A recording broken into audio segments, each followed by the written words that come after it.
Hi, WealthWiseDentist.com. I'm Matt Hudgins. We're here today to bring you information that'll make you a wealthy and wise dentist. According to the ADA, the dentists are in the top 2% of income earners in the United States.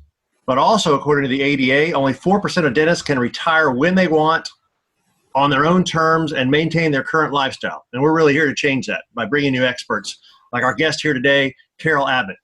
Carol has over 25 years of experience in the dental industry. But my favorite is 10X. I'm a Dan Sullivan disciple, so 10X.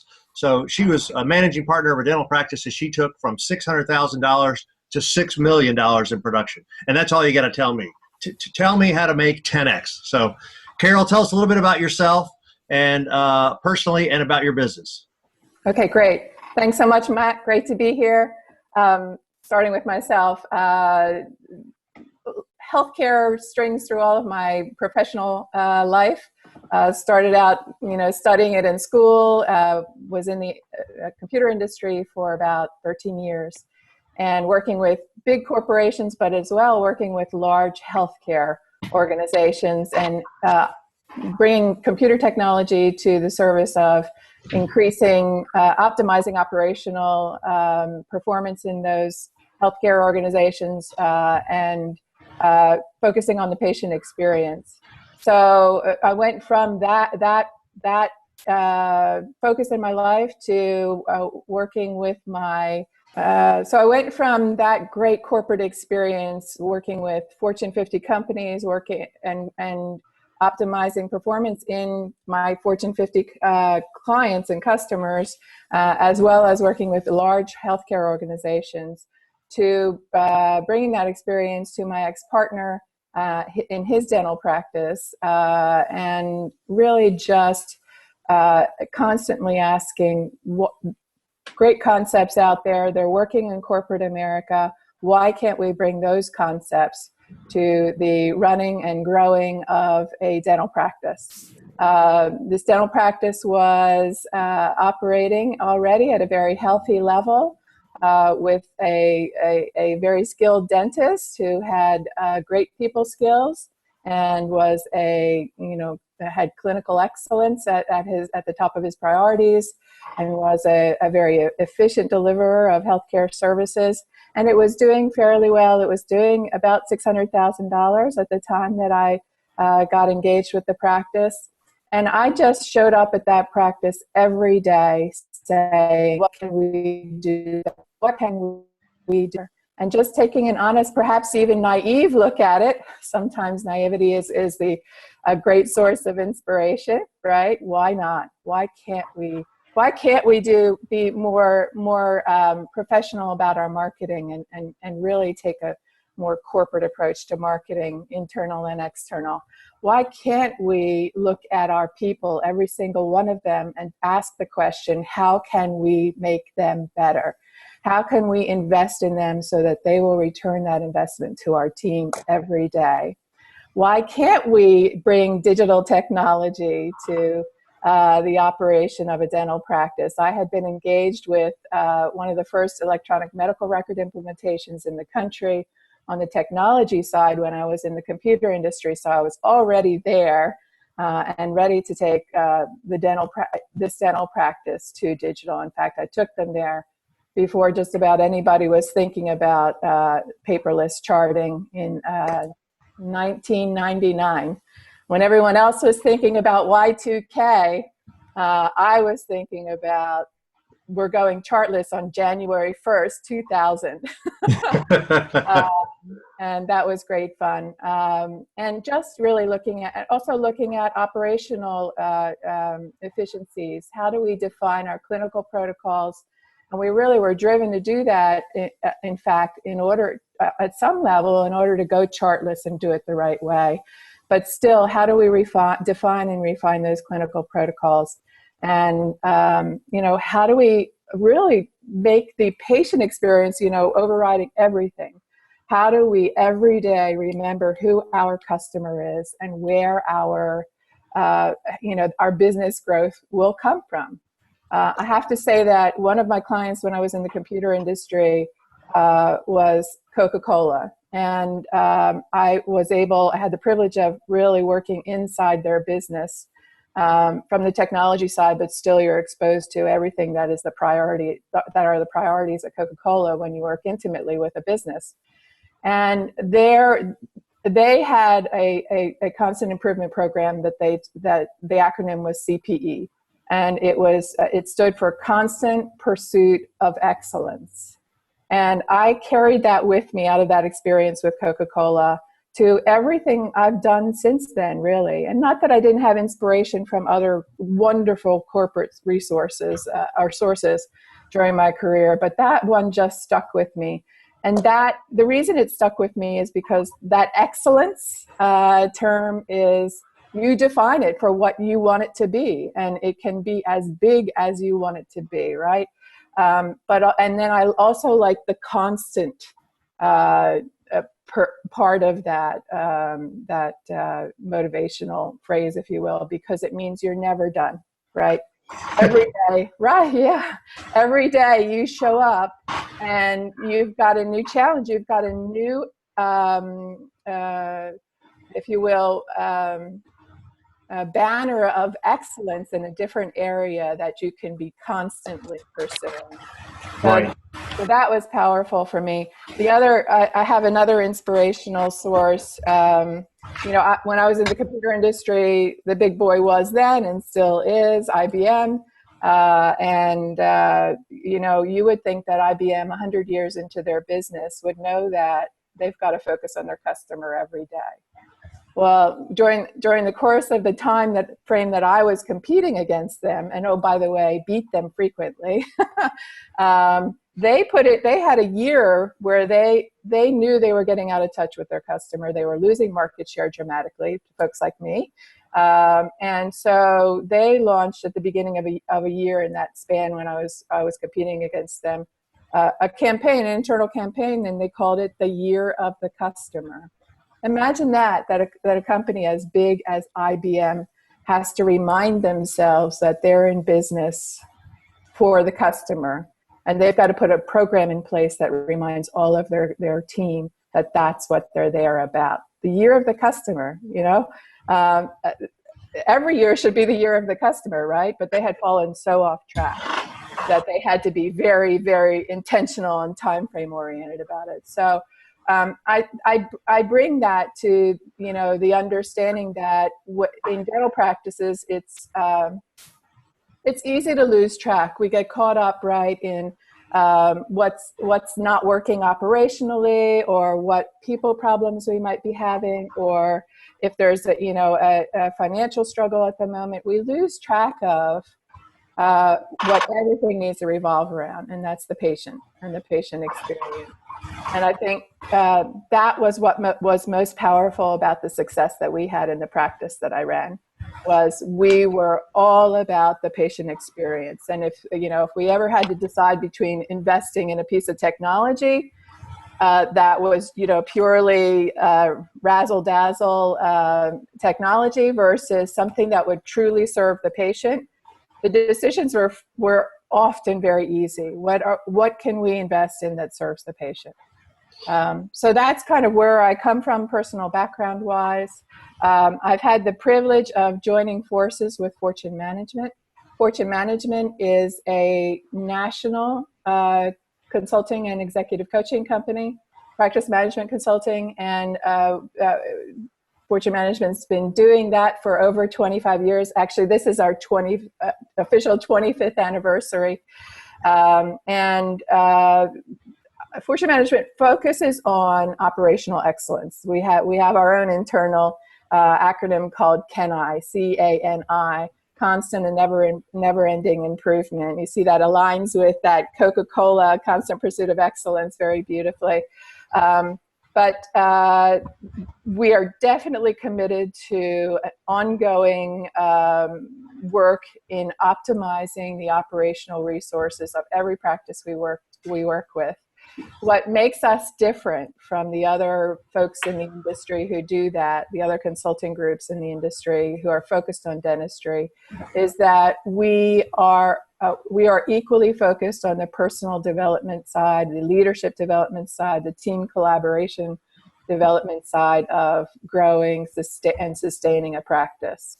And that commitment comes in large part from one of our founding fathers, Tony Robbins. Tony Robbins, as most people know, is a worldwide recognized leader in personal development. He's dedicated his life to studying the technologies behind personal development and leadership.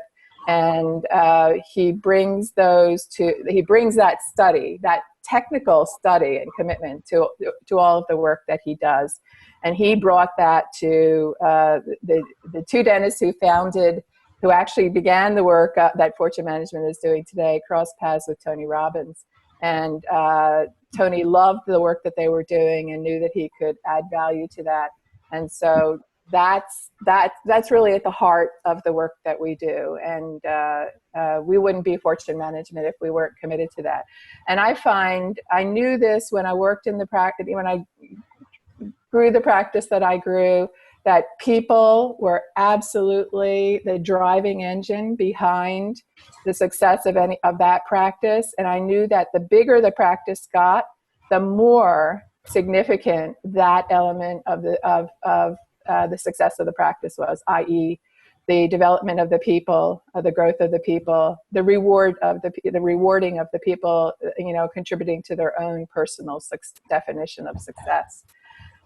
So that's really just the heart of Fortune, and that's the key that we drive every day. And I say that that's the hard work of really helping practices move forward. That's the work that we show up and we have the guts to do every day, if you will.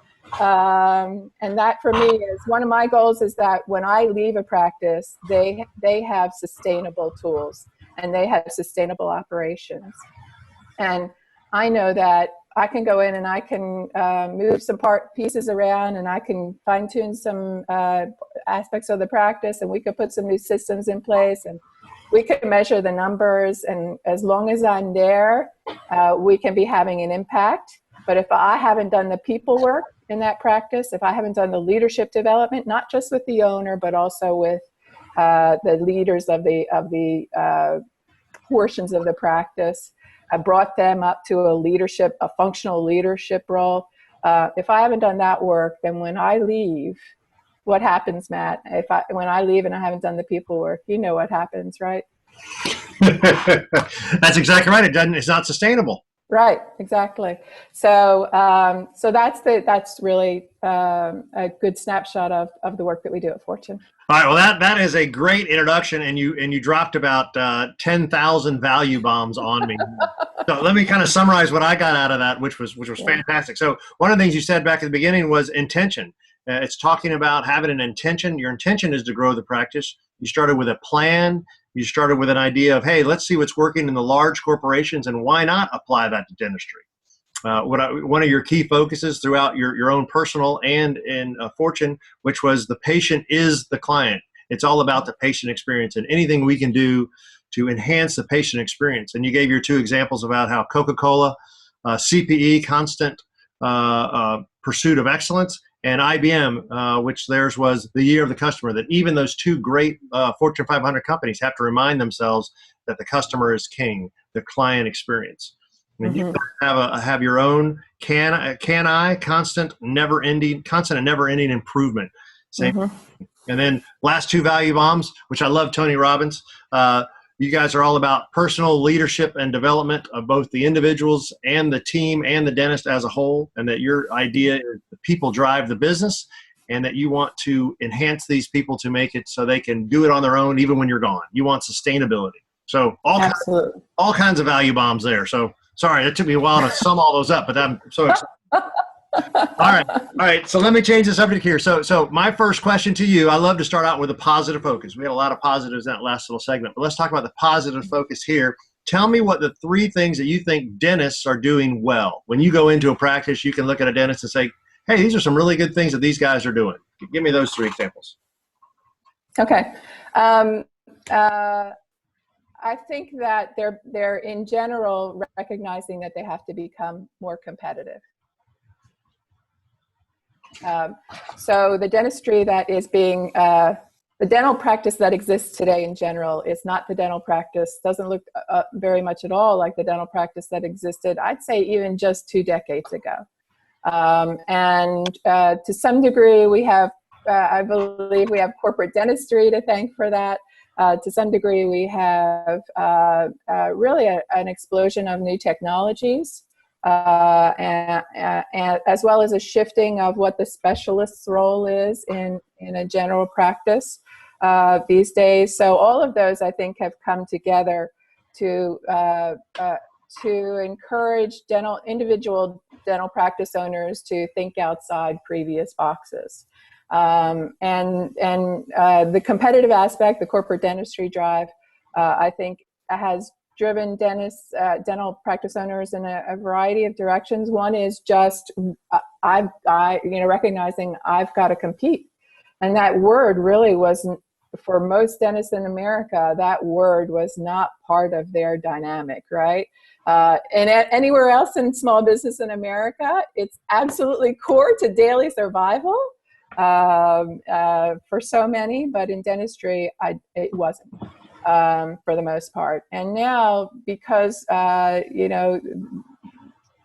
these corporate organizations are building practices from scratch around the corner from many practices, or they are buying up local neighborhoods, previously independent practices and putting the corporate brand on it. And behind that, they bring their operational efficiencies. They bring their large marketing programs to that. They bring perfect location. They are very smart about picking locations that get a lot of drive-by exposure, that allow them to put up a big sign. They are in the neighborhoods of so many independent practices now. And I think really from a healthy perspective, and this might reflect my corporate background, but from a healthy perspective, it's inviting / forcing practices to think about what do they have to do to stay competitive. So a lot of things fall out of the bottom of that, but one of the things that I think, a couple of things that I think that I notice the most is that general practices are expanding their service offering. So practices that previously perhaps didn't do endodontics are bringing that in-house. That means root canal services. Practices that previously didn't do implant services, they referred it out to specialists, are bringing that in-house either because the dental owner is going and getting the training in that space, or has gotten the training and is refining that, or they're hiring on associates who are trained in that area, or in some cases they're bringing a specialist in-house, in many cases on a part-time basis, to serve those needs in their practice. So previously they might have been doing the restoration, the crown on top of the implant. They sent the implant out to a specialist. That patient went away for a while. Hopefully they came back to the practice to get the restoration done, but there was certainly no guarantee there. Now they're keeping that in-house, but providing a full menu of services. So that's one way that I believe one area where I believe that practices are getting more competitive and recognizing what the market demands are more. Another area is that as I said, there's been an explosion of wonderful technologies in the last decade or so. So that's allowed them to deliver some traditional services at a different level. For example, same-day crowns. So by virtue of the technologies that allow in-house design and milling of crowns, CEREC and E4D are the major players in that space. they are upping their level of service for a good old crown, right? That typically would have been a prep appointment, and then out to the lab and back 2 weeks later, and temporary for the patient in between. Not a horrible process, but certainly not a convenient process for the patient necessarily. Now they have the ability to elevate the design process, as well as deliver that crown on the same day or in a much shorter time frame, and have a permanent restoration in the patient's mouth. That is value added for the patient.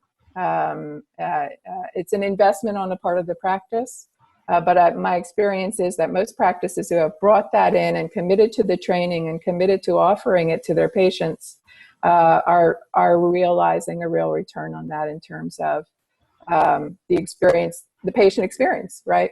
And what I think that's a missed opportunity there is that I don't see a lot of practices making that part of their branding, making that part of their marketing. Here's an area where we've invested in excellence in terms of final delivery of service for you, but also in your convenience, in our patients' convenience and our patients' comfort. So that's one. So those are a couple of areas where I think dentist owners are really investing and excited, about what they get to come to work every day and do. And I think many of them are sorting their way through what might be perceived as the competitive threat of corporate dentistry. And in fact, what it really gets back to is them focusing more on how do they distinguish themselves from those corporate dental practices? How do they help patients recognize that there is a difference between the service, the connectedness, the comfort, the love, if you will, that they can get in their practice versus the experience that they're getting in a typical corporate dental practice. And there's some, there's beginning to be some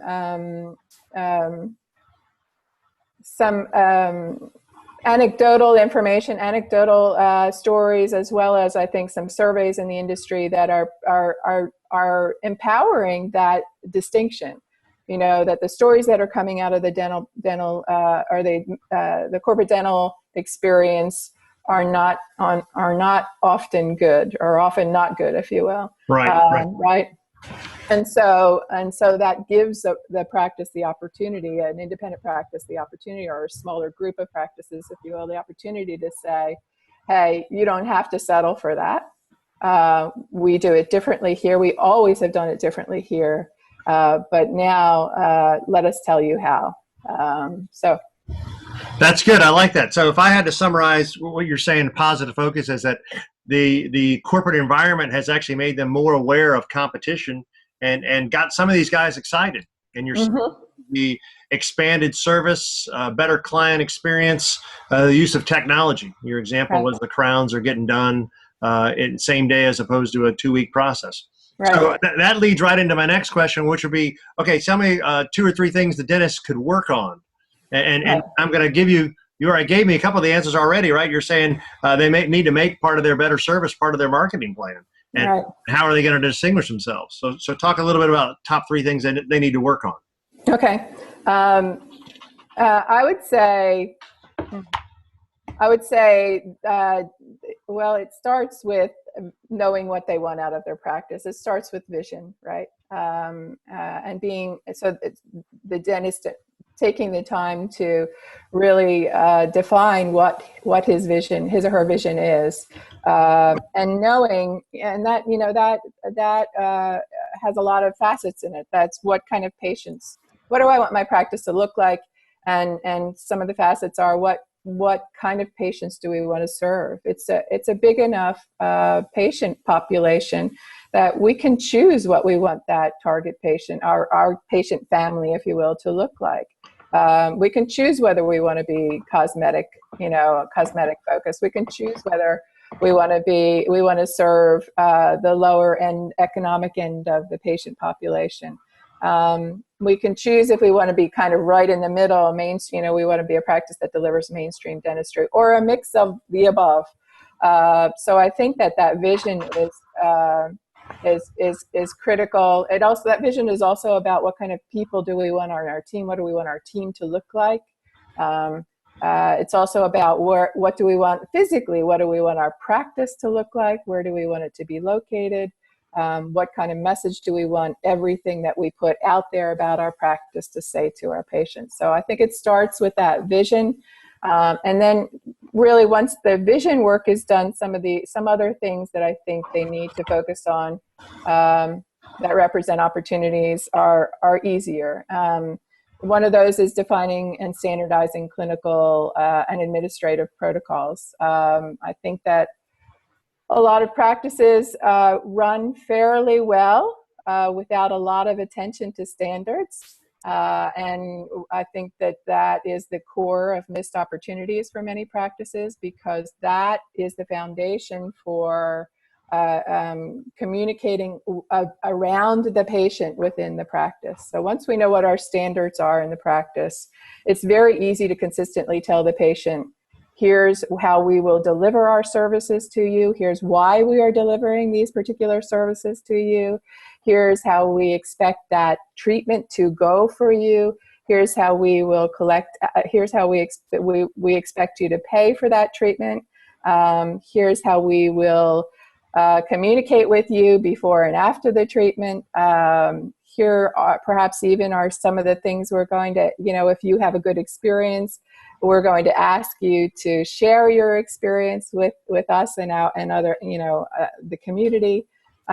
So if we have those standards, if we're defining those core clinical and administrative standards, then we can all be on the same page. The team can be pulling together. The team can depend on each other to pull in their areas more readily, and the doctor can depend on the level of quality that is being delivered to the patient. So that's a starting point. Once I think that definition is there, then I think that makes it easier for the dentist owners to lead their teams, right? Now we have, a standard protocols, and we can say, okay, we've defined it. Here it is, 1, 2, 3, 4, 5. Is everybody on board? Does anybody need additional training or tools to deliver this? If so, let's get it to you. If not, we're going forward, and we can measure the team members against performance to those protocols, and we can reward, for high performance, and we can focus on improvement and correction where needed. So I think leading teams for dental owners often is a kind of a black box, and right, and many just don't know where to start. They are modeling leadership through their own performance, hopefully, in terms of their integrity with their clients, and their integrity with their team members, and their commitment to quality. There's so much more that's important to growing that practice and growing the team. And so defining those standards makes it easy. And then we bring a lot of tools to help practices understand what leadership looks like and how to move forward with that. And then I think another major area is, I think that most practices know today that they have to have some level of investment in marketing. What I think they don't know is that investing in marketing doesn't mean just finding somebody, an online marketing company who seems to be friendly and has designed some websites, and throwing some money at that, and then turning just kind of turning your attention away from it. So from an external marketing perspective, it really is something, an area that merits more engagement on the part of the dental owner on an ongoing basis. That owner has to be involved in defining what the brand is that's being represented online, and then also getting the practice engaged in driving patients to the website and capturing patients once they're at the website and turning them into scheduled patients, new patients. So that's the external marketing void, I think, because that's not happening for the most part. Internal, I think that again, most practices aren't focused on or aren't realizing that every touch point with a patient or a prospective patient is an opportunity to either bring that prospective patient into the practice or have that existing patient refer another patient and refer a new patient. And that starts with the online search. It's, it goes to the website interaction. It goes to the scheduling interaction, whether that be online or by phone. It goes to how that patient sees the building for the practice when they arrive for their appointment. What's the signage? What's the physical quality of the building on the outside. It goes to what kind of reception do they get when they walk in the door. Does somebody smile at them and make them feel like they've walked into their dental home for the rest of their lives? Is the practice operating in a way that is predictable for the patient and provides no negative surprises? I definitely have a no surprises commitment in my own life, in terms of how we've served patients, but also I coach practices to have that commitment in their practice in terms of how they engage with patients. So that obviously reflects scheduling, being on time, getting insurance profiling straight, doing financial estimates as accurately as possible, being absolutely upfront, highest integrity, honest with the patient. Even when things go wrong, be honest with the patient and put on your patient interest hat as you're resolving things. So I started the flow of the patient experience. It obviously goes into the clinical area. It's about how the support team interacts with the patient. It's about obviously how the doctor interacts with the patient. It's about how after services are delivered, how the financial transaction goes on the back end of those services. And then it's about the follow-up with the patient. We want them back. They've come. If we've done everything right, they've loved us. We want them back, and for the most part, they want to come back. But sometimes we just have to reach out a little bit extra hard to make it to help them keep that commitment to their own interest, if you will. So I think I did more. I went a little long in that area. You're just throwing value bombs at me left and right. So I'm ferociously writing down my notes. But that was awesome. So I would actually characterize that as maybe top 3 things to work on, top 3 things, opportunities for dentists. But really, if I look back through here, the notes, fantastic. Number 1 would be vision. You got to have a vision. And it goes back to what you said at the very beginning of our conversation, was you got to have intention. You got to have a plan. Mm-hmm. So you think the dentists need to have a vision so they know what they want their practice to look like, who they want to serve, what are we going to look like? And then I really like your take on the establishing protocols and standards. So that's not some boring protocol and standards. What it actually does, it makes it easy for you to measure and lead your team, is what you said, because if you have standards, it's all about enhancing client experience. And if I enhance client experience, that's the goal of the entire operation. Mm-hmm. And it's easy for us to measure ourselves against that. Mm-hmm. And then that third thing you led into marketing. They need to work on marketing. And I like your distinction there, external marketing and internal marketing. So external marketing, we're not just giving that away to some internet marketing guy. We need to talk about how are we different. I got to engage. We all got to be engaged as a team. And then internal marketing, which actually wraps right back up, which is funny. Every touch point is an opportunity to impress a client. Mm-hmm. Which actually wraps back up into number 2. Your whole vision is about enhancing client experience. That your entire message today is there's no better marketing. There's no better way to run your practice. There's no better way to manage a team. There's no better way to be a leader. Absolutely. Than to have excellent client experience, and that makes your team happy. That makes your patients happy. That makes the marketing easy, both internally and externally.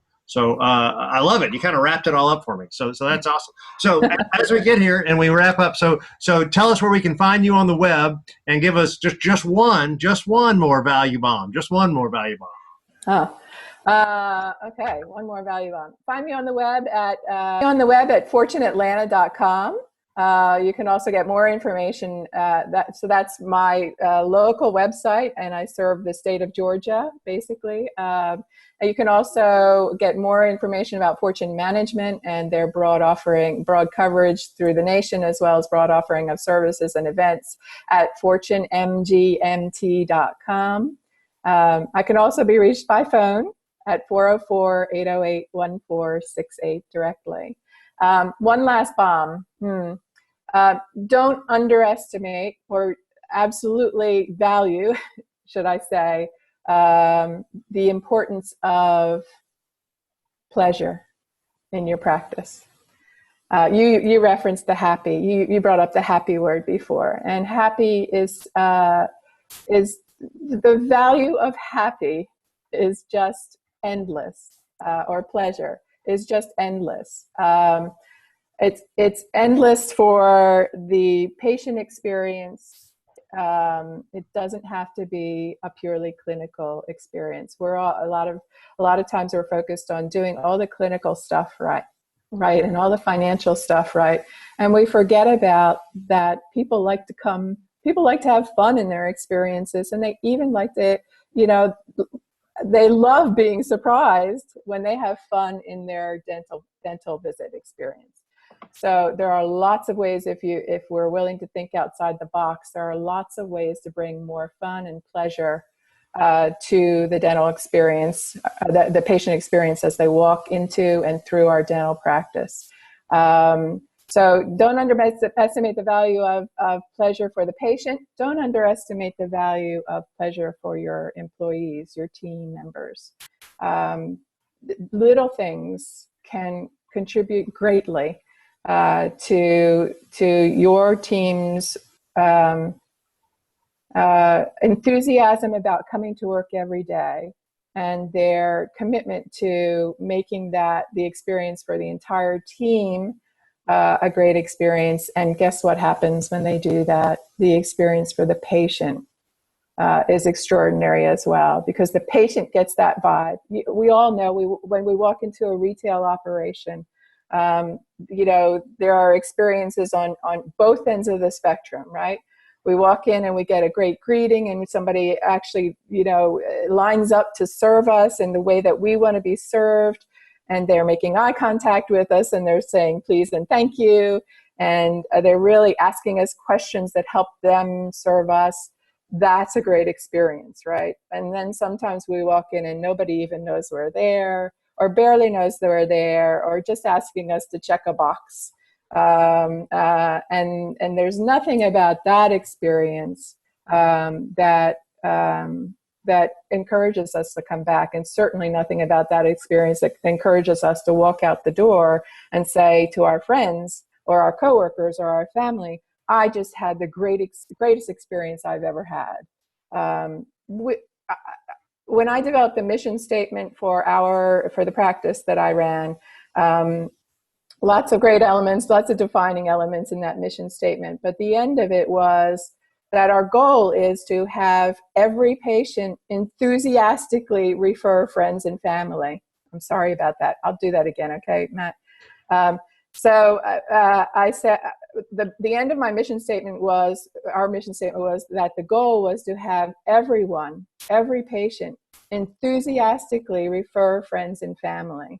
And I believe that if you end up with that result, then you, by the nature of that result, you have to have done everything really, really well leading up to that. So everything, if they're walking out and that's our goal, then we have to have done everything right before they walk out. If you keep that in mind, if you look at every patient as the only opportunity you have today to get someone to refer a patient, and you conduct your practice around that, that, you know, that you're doing everything right. I don't know that I don't think I've ever heard anybody simplify it that way, and it's certainly not simple. But that's about the joy and the pleasure, right? When somebody walks out the door and refers somebody, picks up the phone, I love the anecdotes that we had in the practice that I ran, and I hear in other great practices where the patient walks out the door, they've come in the middle of their workday, right? And they've had such a great experience that they pick up the phone on the way back to work. They pick up their cell phone in the car on the way back to work, and they call their coworkers and they say, "I know you're on my plan, my insurance plan, the same insurance plan as me, right? You have to go to this dentist that I just visited. They are incredible." And then before they get back to their office, that practice has already gotten a call from the new patient saying, "Sally was just at your practice, and she called me and she said, I have to schedule with you guys. Get me on that schedule as soon as possible." That's doing everything right. I love that. I love it. The value of happy. I like that. The value of happy. That makes it, you're happy as a dentist. You're happy with your team. It makes your patients happy. The value of happy. Hey, I am happy that you are our guest today. I'm happy to be here. Thank you. A wealth of information to make our dentists wealthy and wise going forward. So I really appreciate it. So I enjoyed it, and we'll put this up on the web. Thanks a lot. Thanks, Matt. Take care.